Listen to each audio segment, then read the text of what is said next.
Assalamualaikum warahmatullahi wabarakatuh. Apa kabar anda semuanya? Semoga antum dalam keadaan sehat walafiat. Amin ya rabbal alamin. Pada hari ini kita akan membahas tentang penguatan ekonomi maritim dan agrikultur di Indonesia. Ini merupakan pertemuan kita yang ketiga mengenai penguatan ekonomi maritim dan agrikultur. Kemarin kita sudah membahas tentang bagaimana perdagangan antar daerah dan perdagangan internasional ya, atau antar negara ya.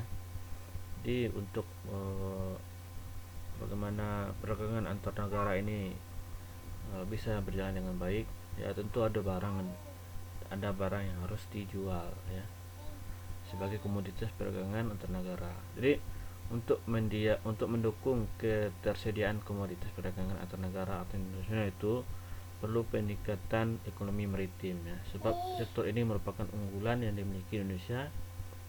Upaya peningkatan ekonomi maritim yang meliputi potensi maritim Indonesia. Baik, untuk selanjutnya kita lihat bagaimana potensi dari ekonomi maritim ya. Penguatan ekonomi maritim. Jadi penguatan ekonomi maritim itu ada bagian dari potensi ekonomi maritim Indonesia. Jadi Indonesia ini memiliki potensi maritim sangat besar ya. Kenapa? Nah, jadi karena memang Indonesia ini lebih banyak atau lebih luas wilayah kelautannya dibandingkan dengan daratan ya. Jadi hal ini sehingga menyebabkan potensi yang ada di kelautan itu sangat banyak ya. Jadi sebelum kita membahas itu, kita harus memahami apa perbedaan potensi maritim dengan ekonomi kelautan. Ekonomi kelautan atau marine ekonomi merupakan kegiatan ekonomi dilakukan di wilayah pesisir dan laut ya. Wilayah pesisir dan lautan serta di daratan ya, yang menggunakan sumber daya alam dan jasa-jasa lingkungan kelautan untuk menghasilkan barang dan jasa ya. Itu yang dimaksud dengan ekonomi kelautan ya. Jadi kegiatan yang mengenai wilayah pesisir, contohnya menjemur ikan ya, di lautan contohnya mencari ikan, serta di darat ya menggunakan sumber daya alam. Kemudian apa itu ekonomi maritim? Ekonomi maritim merupakan kegiatan ekonomi yang mencakup transportasi laut ya. Transportasi laut seperti kapal ya, pengangkut manusia, barang dan sebagainya. Kemudian ada industri galangan kapal ya, ini industri yang membuat kapal dan perawatannya, perawatan kapal ya. Pembangunannya maksudnya adalah pembangunan pelabuhan misalnya, dan pengoperasian pelabuhan ya, serta industri dan jasa terkait. Ini mengenai ekonomi maritim ya, sangat berbeda dengan ekonomi kelautan yang merupakan pencari hasil laut ya, hasil laut. Berbeda dengan ekonomi maritim ini mengenai jasa-jasa ya, barang-barang yang dipergunakan untuk mencari ekonomi kelautan ya. Itu kondisi ekonomi maritim di Indonesia dan negara-negara ASEAN ya. Jadi kita lihat bagaimana kondisi ekonomi maritim di Indonesia itu ada di sektor pelayaran. Jadi sebagai negara kepulauan terbesar di dunia, industri pelayaran merupakan infrastruktur dan tulang punggung kehidupan berbangsa dan bernegara. Namun dalam realita, industri pelayaran nasional saat ini dalam kondisi belum begitu baik ditinjau dari segi daya saing ya. Pangsa muatan armada kapal nasional masih tergolong rendah ya. Industri golongan kapal yang sebenarnya sangat strategis karena mempunyai rantai hulu hilir yang panjang. Hingga saat ini belum berkembang sistem pelabuhan. Saat ini hanya berperan sebagai cabang atau ranting dari Singapura atau pelabuhan luar negeri lainnya. Pelayanan masih belum efisien dan belum produktif. Daya saing sumber daya manusia di sektor pelayaran masih relatif rendah. Salah satu bentuk perkembangan di sektor pelayaran nampak pada kapal-kapal yang ada di Indonesia ya. Oke, yang kedua ada sektor perikanan.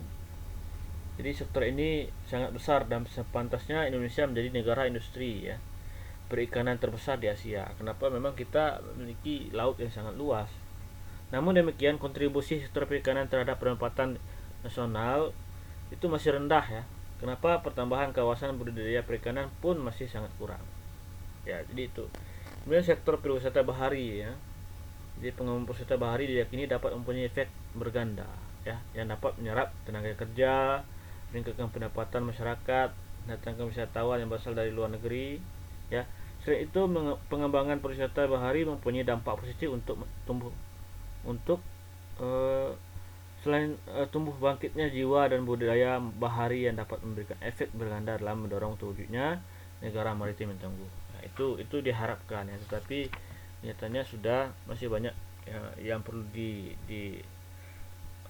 dibenahi di segi pariwisata bahari ini ya. Kemudian selanjutnya strategi kebijakan pengembangan ekonomi maritim di Indonesia ya.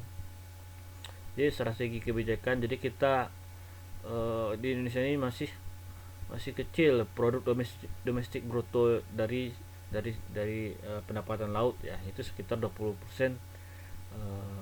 Padahal negara-negara yang ada yang memiliki laut yang kecil seperti Islandia, Norwegia, Jepang, Korea Selatan itu produk domestik bruto dari kelautan itu hanya sudah mencapai 30%. Jadi kebangkitan ekonomi kelautan Indonesia itu ditandai dengan perubahan paradigma pembangunan nasional ya, yang awalnya berbasis daratan kemudian berubah menjadi berbasis lautan ya. Jadi melalui perubahan basis itu tentu berpengaruh terhadap pelabuhan, armada ya, atau transportasi laut itu akan lebih maju dan efisien.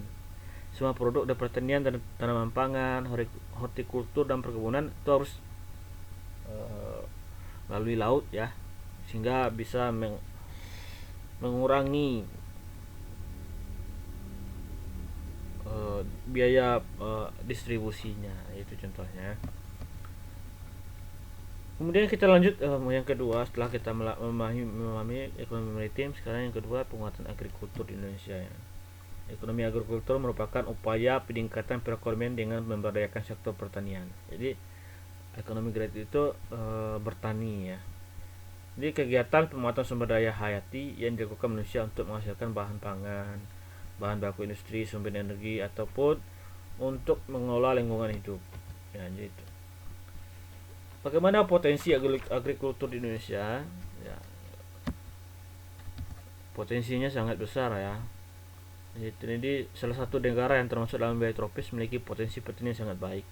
Karena kita memiliki daerah yang tropis, sehingga banyak tanaman-tanaman yang bisa hidup di Indonesia ya. Jadi kita bisa dikatakan ini sangat besar potensinya ya. Jadi pertanian merupakan sektor yang memiliki peranan signifikan bagi perekonomian Indonesia. Di 35,9% dari total angkatan kerja di Indonesia dan menyumbang 14,7% bagi pendapatan nasional Indonesia ya. Dan yang kedua, peran agrikultur Indonesia. Jadi Indonesia ini merupakan negara yang kaya akan sumber daya alam, tanahnya subur ya, karena daerah yang berada di iklim tropis. Jadi pembangunan sektor agrikultur Indonesia ini sampai saat ini masih belum dapat memberikan sumbangan yang tinggi jika dilihat angka kesejahteraan pelaku sektor dan kontribusinya pada pendapatan nasional lah. Jadi itu. Kemudian hambatan pengembangan agrikultur Indonesia, ada beberapa hambatan ya. Ini skala usaha pertanian pada umumnya relatif kecil, modal terbatas, penggunaan teknologi masih sederhana ya, sangat dipengaruhi dengan musim. Pada umumnya berusaha dengan tenaga kerja keluarga. Kemudian strategi pembangunan agrikultur Indonesia ada beberapa. Yang pertama ada eco farming ya. Eco farming ini merupakan peningkatan sistem budidaya sektor pertanian yang ramah lingkungan ya, dan terintegrasi dengan kearifan lokal di setiap daerah di Indonesia. Itu strategi eco farming. Kemudian distribusi pupuk secara merata ya. Jadi harus mendistribusikan pupuk merata secara wilayah Indonesia.